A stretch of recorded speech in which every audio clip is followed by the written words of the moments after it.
புவி மீது நிலையாக அருள் செய்ய வர வேணுமே, நீ அருள் செய்ய வர வேணுமே.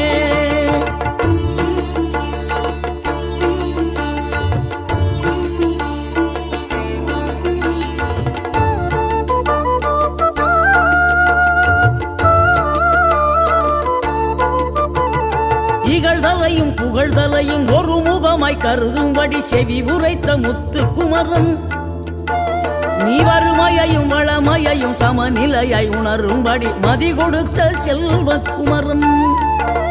தடை 100 வந்தாலும் செயல் வெற்றி ஆக்கி தரும் தாராள குணம் கொண்டவன், நீ வலை வீசும் அறிவுக்கு தொலைவானவானாகி மாற